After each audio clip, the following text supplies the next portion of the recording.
नमस्कार। आप सभी का स्वागत है। आइए हम लोग चर्चा करते हैं डीबीटी यानी डायरेक्ट बेनिफिट ट्रांसफ़र के लिए बच्चों का प्रेरणा पोर्टल पर कैसे पंजीकरण होगा। यानी नव प्रवेशी छात्र छात्राओं का प्रेरणा पोर्टल पर पंजीकरण कैसे होगा। शैक्षिक सत्र 2022-23 के नव प्रवेशी छात्रों का प्रेरणा पोर्टल पर पंजीकरण कैसे हो, आइए इस पर हम लोग एक सामान्य चर्चा करते हैं जो आप सभी के लिए बहुत ही उपयोगी है। जी आइए देखते हैं हम लोग।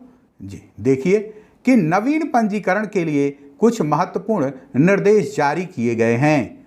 नवीन पंजीकरण करने के लिए बच्चे का आधार होना जरूरी है। यदि बच्चे का आधार नहीं बना है तो उसका पोर्टल पर पंजीकरण करने के उपरांत 15 दिन के अंदर आधार बनवाकर पोर्टल पर सत्यापित करें।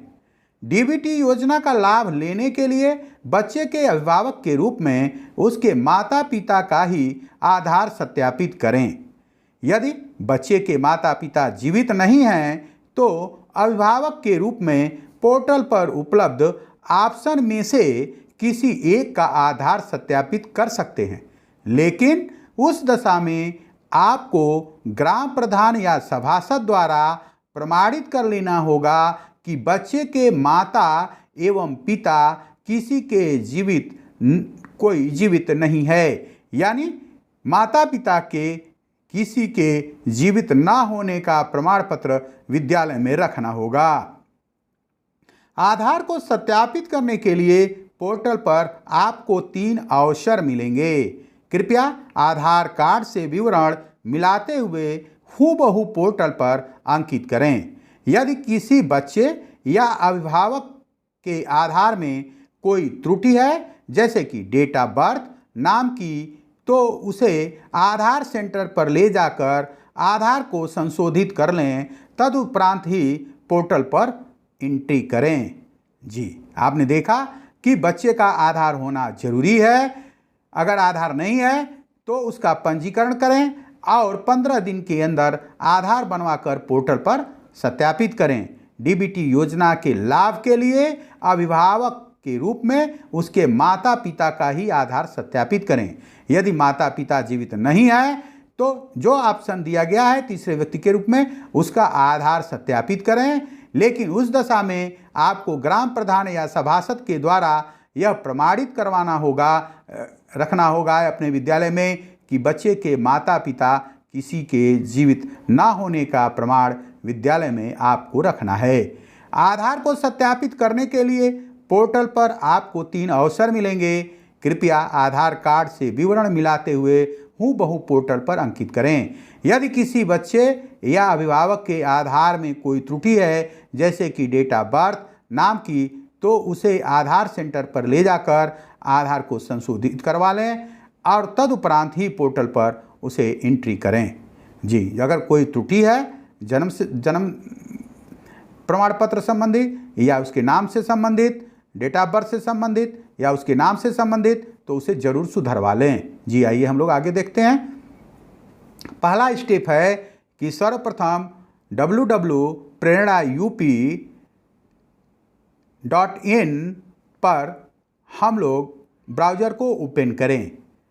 जी जब हम लोग प्रेरणा UP.in को ओपन करेंगे तो कुछ इंटरफेस इस तरह से खुलेगा। उसके बाद शिक्षक के रजिस्टर्ड मोबाइल नंबर को, जो कि रजिस्ट्रेशन पोर्टल को खुलने के लिए ज़रूरी है, उसके लिए शिक्षक के रजिस्टर्ड मोबाइल नंबर को हम उसमें दर्ज करेंगे और जिसके बाद आपको उस पर OTP आएगी। फिर उस OTP को हम दर्ज करेंगे, जिसके बाद हमारा पोर्टल ओपन हो जाएगा। जी आइए हम लोग आगे देखते हैं, चर्चा करते हैं। जी यह स्टेप है कि जब हम लॉगिन किए तो कुछ इस प्रकार से इंटरफेस खुलेगा। लॉगिन करने के उपरांत आपको एक स्क्रीन दिखाई देगी जिसमें आपके बच्चों की सूची प्रदर्शित होगी। जी देखिए यह आपको आपके बच्चों की सूची प्रदर्शित हो रही है, जिसमें बच्चों के नाम और डिटेल्स आपको दिखाई देगी। जी देखिए नाम है बच्चे का एसआर है, नाम है, जेंडर है, डेट ऑफ बर्थ है, क्लास है, स्टूडेंट की यूनिक आईडी है, फादर नेम है, मदर नेम है, एड्रेस है। अब देखिए यहीं पर आपको एडिट करने के भी ऑप्शन, अगर कोई कमियां हैं तो उसको एडिट करिए, सही है तो वेरीफाई करिए, और लास्ट में है इसमें कि अगर बच्चा स्कूल में नहीं है तो उसे आप डिलीट भी कर सकते हैं, कर दें। देखिए यहाँ पर इसकी डिटेल जानकारी यहाँ पर दी गई है। देखिए सूचना एक यह है कि सत्र 2021-22 के छात्र छात्रा प्रमोट तथा पास आउट कर दिए गए हैं। दूसरा है, यदि आपको किसी भी छात्र छात्रा को किसी अन्य विद्यालय में ट्रांसफ़र करना है तो कृपया ब्लॉक/टाउन लेवल की यूजर आईडी से लर्निंग आउटकम मेन्यू में जाकर स्टूडेंट रजिस्ट्रेशन में स्टूडेंट ट्रांसफ़र पेज से छात्र छात्रा को ट्रांसफ़र करें, छात्र छात्रा को वहाँ से ट्रांसफ़र करें। सभी अध्यापक सत्र 2022-23 के छात्र छात्रा को वेरीफाई कर लें। यदि कोई छात्र छात्रा विद्यालय में नहीं है तो उन्हें डिलीट कर दें। जी आइए हम लोग आगे देखते हैं। जी देखिए अगला स्टेप है कि प्रदर्शित हो रही छात्रों की सूची को पूर्णतः वेरीफाई करने के उपरांत ही आप विद्यालय में नए छात्रों का पंजीकरण कर सकते हैं। यानी जो बच्चों का पहले से नाम है उसको वेरीफाई कर लीजिए। देखिए यहाँ संशोधित, यहाँ पर देखिए ये आप संशोधित करिए, एडिट, ये फिर वेरीफाई, अगर नए विद्यालय में है तो डिलीट कर दें। जी आइए हम लोग आगे देखते हैं। ये स्टेप 7 कि नए छात्रों के पंजीकरण के लिए स्टूडेंट रजिस्ट्रेशन 2022-23 के बटन को क्लिक करें और यहाँ पर उनका रजिस्ट्रेशन यहाँ से करें। देखिए यहाँ लिखा है क्लिक हियर, यहाँ पर लिखा है स्टूडेंट रजिस्ट्रेशन 2022-23, यहाँ पर क्लिक करें, जिसके बाद उसके रजिस्ट्रेशन के लिए ऑप्शन आएंगे। जी देखिए list of student details verify by teacher, आप देखिए डिटेल्स भरनी है, डिस्ट्रिक्ट है, U- कोड है, सेशन है, आपका स्टूडेंट का स्कूल का नाम है, ये सारी डिटेल्स कंप्लीट आपको भरनी है। और जब यहाँ आप रजिस्ट्रेशन करेंगे हियर तो आप देखिए कि यहाँ पर जब ही रजिस्ट्रेशन करेंगे बच्चे का तब ही नाम आपके सामने आएगा कि उसका एसआर, स्टूडेंट का नाम, जेंडर, डेट ऑफ बर्थ, आपका उसका क्लास बच्चे का, देखिए आप स्टूडेंट की आईडी, आप देखिए यहाँ पर फादर नेम, मदर नेम और उसका एड्रेस आपको यहाँ सामने दिखाई देगा।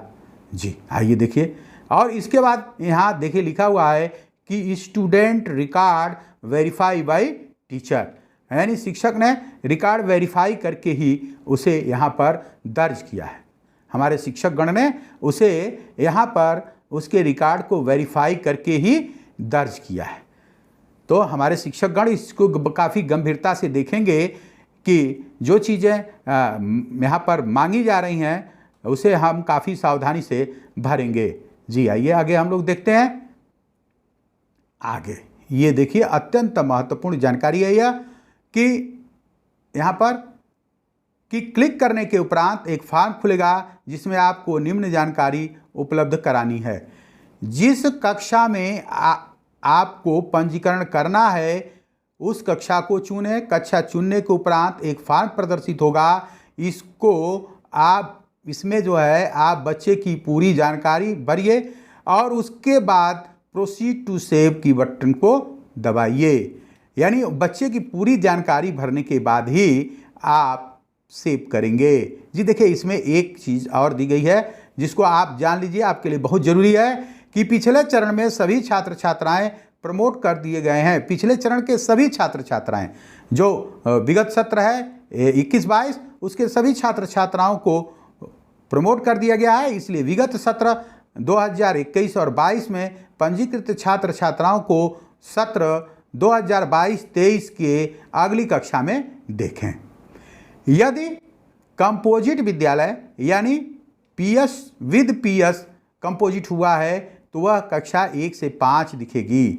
यदि वह UPS विद UPS मर्ज हुआ है, कंपोजिट हुआ है, तो कक्षा 6 से 8 दिखेगी। यदि PS विद UPS मर्ज हुआ है तो कक्षा 1 से 8 दिखेगी। इसलिए हमको इसको भरते समय बहुत सावधानी की ज़रूरत है। सभी अध्यापक सत्र 2022-23 के छात्र छात्रा को वेरीफाई कर लें। यदि कोई छात्र छात्रा विद्यालय में नहीं है तो उन्हें डिलीट कर दें। देखिए यहाँ पर भी आपको छात्र छात्रा का पंजीकरण, विद्यालय की जानकारी, विद्यालय के अनुसार छात्र छात्रा का विवरण भरना है। इसके बाद देखिए यहाँ पर कक्षा चुननी है और फिर आगे बढ़ना है। जी आइए हम लोग आगे देखते हैं कि जिस कक्षा में आपको नया पंजीकरण करना है उस कक्षा को चुनें। उस कक्षा चुनने के उपरांत एक फॉर्म प्रदर्शित होगा जिसमें बच्चे की पूरी जानकारी को आप भर लीजिए। देखिए यह फॉर्म ऐसा ही खुलेगा। छात्र छात्रा की जानकारी यानी उसका प्रवेशांक, उसका नाम, उसकी जन्मतिथि, पिता का नाम सहित समस्त डिटेल्स इसमें दिए गए हैं, आप देख लीजिए। उसकी अतिरिक्त जानकारी कि जैसे उसका धर्म, उसके राशन कार्ड का प्रकार, उसकी श्रेणी, उसकी दिव्यांगता का प्रकार, ये सारी चीज़ों को, दिव्यांग बच्चा है तो यस, नहीं है तो नहीं, इस प्रकार जानकारी भरने के बाद हम प्रोसीड टू सेव को की बटन को दबाएंगे। जी आइए हम लोग आगे देखते हैं।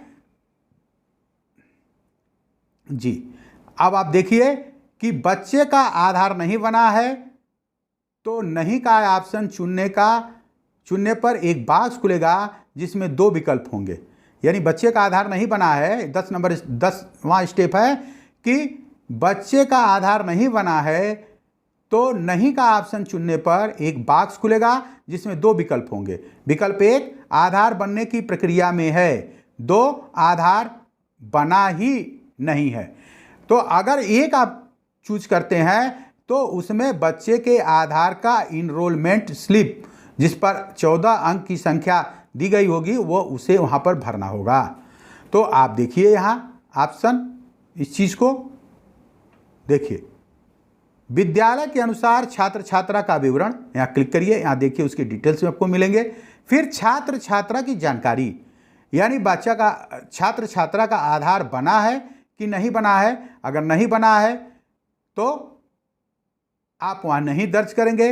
अगर आप देखिए यहाँ पर 2 ऑप्शन दिए गए हैं कि बच्चे का आधार नहीं बना है तो नहीं बनने का ऑप्शन चुनने पर 2 विकल्प दिए गए हैं। एक आधार बनने की प्रक्रिया में है, दूसरा आधार बना ही नहीं है। जी तो हम जब बनने की प्रक्रिया में है, जी अब बच्चे का आधार बनने की प्रक्रिया में है तो पहला विकल्प में जो है आपको आधार बनने की प्रक्रिया में है तो आपने बच्चे का आधार बनवाया नहीं, यानी बच्चे को इनरोल करवाया है आधार के लिए, तो उसका इनरोलमेंट स्लिप जो है आपको मिलेगी जहां पर आप पंजीकरण के लिए जाते हैं और प्रक्रिया शुरू होती है। तो वो जो स्लिप मिलेगी जिसमें आपने आधार के लिए बनवाने के लिए आपने प्रक्रिया पूरी की है तो वो 14 अंकों को आप यहाँ दर्ज करेंगे। जी देखिए यहाँ पर ये डिटेल्स जानकारी है। जी इसके बाद आइए हम लोग आगे देखते हैं कि दूसरा विकल्प चुनने के संदेश को देखिए कि छात्र छात्रा का आधार बना है या नहीं, उसके पर आप देखिए, उस पर देखिए कि कृपया छात्र छात्रा का आधार बनवाएं। अगर नहीं बना है तो आधार बनवाएं और आधार बनवाकर उसको सत्यापित करिए। जी आगे हम लोग देखते हैं कि बच्चों का विवरण भरने के बाद ही हम प्रोसीड टू सेव करेंगे, यानी पूरी तरह उसको सुरक्षित तभी करेंगे जब उनका पूरा विवरण हम भरते हैं। क्लिक करने पर एक फॉर्म प्रदर्शित होगा जिसमें बच्चे का आधार सत्यापित करना है। सत्यापन के उपरांत ही बच्चे का पंजीकरण पोर्टल पर वैध माना जाएगा। जी देखिए आप उस प्रक्रिया को जब हम अपनाते हैं तो यहाँ भी आप देखिए कि ये देखिए कि हमको जब बच्चे का जब हम आधार, जी आप देख रहे हैं कि स्टेप 11 यानी बच्चों का विवरण भरने के बाद ही इसे हमें सेव करना है। आप यहाँ पर फॉर्म कंप्लीट करने के बाद बच्चे के आधार का सत्यापन आपको करना है। सत्यापन करने के उपरांत ही बच्चे का पंजीकरण पोर्टल पर वैध होगा। आप देखिए यहाँ पर कि बच्चे का आधार वेरिफिकेशन, 3 बार आपको 3 प्रयास मिलेंगे आपको इसमें, कि 3 बार आप बच्चे के आधार में संशोधन कर सकते हैं, उसके बाद संशोधन नहीं हो पाएगा। अभिभावक का आधार वेरिफिकेशन, इसमें भी आपको देखिए 3 प्रयास आपको मिल रहे हैं कि आप उसमें संशोधन कर सकते हैं। इसमें एक चीज़ आपको ध्यान देने की ज़रूरत है कि जब उनसे आप आधार की डिटेल्स लेते हैं तो उसके बारे में एक जानकारी यहाँ पर दी गई है कि मेरे द्वारा उक्त छात्र के अभिभावक या छात्र के बारे में भी, कि मेरे द्वारा उक्त छात्र के अभिभावक को बेसिक शिक्षा विभाग द्वारा संचालित डीबीटी के तहत अभिभावक के आधार नंबर का प्रयोग केवल सत्यापन हेतु करने की सहमति लेते हुए सहमति पत्र की छाया प्रति विद्यालय में संरक्षित करने की जिम्मेदारी दी गई है। यानी यहाँ हमको उनसे सहमति भी लेनी है कि उनके आधार को, उनके जो आधार की हम कॉपी रख रहे हैं उसके मामले में भी कि यह सत्यापन के लिए है। जी आगे हम लोग देखते हैं। देखिए कि छात्र छात्रा का आधार सत्यापित करने के उपरांत आपको अभिभावकों के आधार का सत्यापन करना होगा। यानी छात्रा का और छात्र छात्रा का तो आप करेंगे ही, इसके बाद अभिभावक का भी करेंगे। और तब देखिए यहाँ आप सुरक्षित करेंगे अंत में अभिभावक का आधार नंबर दर्ज कर अभिभावक के आधार सत्यापन के बटन को क्लिक करें। अभिभावक का आधार सत्यापित होने के उपरांत ही उसे सुरक्षित करें। यानी हम निश्चित रूप से बहुत ठीक से मिला लें उसे कि जो भर रहे हैं सूचना वह सही है कि नहीं है, उसे ठीक से मिला करके ही भरें। जी, माता पिता से भिन्न किसी अन्य का आधार सत्यापित किया जाना है तो निम्न विकल्प प्रदर्शित होगा। देखिए आपके सामने दिखाई दे रहा है। जी आइए आगे देखते हैं। माता पिता कोई भी जीवित नहीं है, इस विकल्प का चयन करने पर निम्न प्रश्न पूछा जाएगा कि माता पिता में कोई जीवित है या नहीं है। तो आप निश्चित रूप से अगर तीसरा विकल्प भरते हैं तो क्या है कि वहाँ आपको ग्राम प्रधान या सभासद से उक्त आधार का प्रमाण पत्र लेना और सुरक्षित करना होगा कि माता पिता उनके नहीं हैं, उस बच्चे के। तब हमने तीसरे व्यक्ति को अभिभावक के रूप में चयनित किया है। जी आइए आगे देखते हैं। यदि प्रश्न का उत्तर हाँ है तो किस प्रकार अभिभावक का आधार सत्यापित किया जाना है उसका विवरण है। आपने वहाँ तीसरे व्यक्ति को अभिभावक के रूप में दर्ज किया तो यहाँ आप देखिए कि उनके आधार का सत्यापन करना है। अभिभावक का आधार वेरिफिकेशन, यहाँ केवल 3 ही बार आपको विकल्प मिलेगा कि आप जो है उनका आधार सत्यापित कर रहे हैं। तो आप देख लीजिएगा कि नंबर, उनके आधार का जो नंबर आप उसमें फीड कर रहे हैं क्या वह सही है, तो आप उसे सुरक्षित करें। देखिए नीचे अंत में सुरक्षित करने का विकल्प दिया गया है। जी, मेरे द्वारा छात्र के अभिभावक को बेसिक शिक्षा विभाग द्वारा संचालित डीबीटी के तहत अभिभावक के आधार नंबर का प्रयोग केवल सत्यापन हेतु करने की सहमति लेते हुए सहमति पत्र की छाया प्रति विद्यालय में संरक्षित करने की जानकारी दी गई है। हमको इन चीज़ों पर भी भी देने की ज़रूरत है। माता पिता दोनों का आधार नहीं बना है। विकल्प का चयन करने के लिए निम्न संदेश आपके सामने प्रदर्शित होगा। तो यहाँ देखिए कि अभिभावक का आधार वेरिफिकेशन बहुत ज़रूरी है। यानी कृपया माता पिता का आधार बनवाएं तब आधार सत्यापित करें। यानी नहीं बना है तो उनका आधार बनवाना जरूरी है। जी, यह सूचनाएं थी आपके लिए, निश्चित रूप से उपयोगी होगी कि हम डीबीटी को भरते समय जो भी विकल्प आपको दिए गए हैं, जो आपको जानकारी दी गई है, उसे आप गंभीरता से उसका अध्ययन करें और उसे देखें। आपको लगता है कि हमको कहीं और जानकारी की ज़रूरत है, निश्चित रूप से आप अपनी जानकारी को अपने बीआरसी ब्लॉक संसाधन केंद्र, ब्लॉक मुख्यालय से निश्चित रूप से प्राप्त करें, क्योंकि जहां आपको कहीं कन्फ्यूज़न है तो निश्चित रूप से अपने बीआरसी अपने संबंधित ब्लॉक सेंटर से प्राप्त करें, जिससे कि इस कार्य को निर्धारित समय में और व्यवस्थित तरीके से किया जा सके। जी, यह केवल आपको जानकारी, एक सामान्य जानकारी, केवल कहते हैं कि आपके जानकारी को बढ़ाने के लिए दी गई है। या इसमें अगर आपको कहीं कन्फ्यूज़न नज़र आता है, कहीं आपको लगता है कि मैं इस काम को करने में असमर्थ या उसको वेरीफाई करने में असमर्थ हो रहा हूँ, तो निश्चित रूप से अपने ब्लॉक से संपर्क करिए, अपने शिक्षक गण से संपर्क करिए आपस में, जिससे कि इस कार्य को आसानी से सही समय से पूरा किया जा सके। जी, बहुत बहुत धन्यवाद आप सभी को। नमस्कार।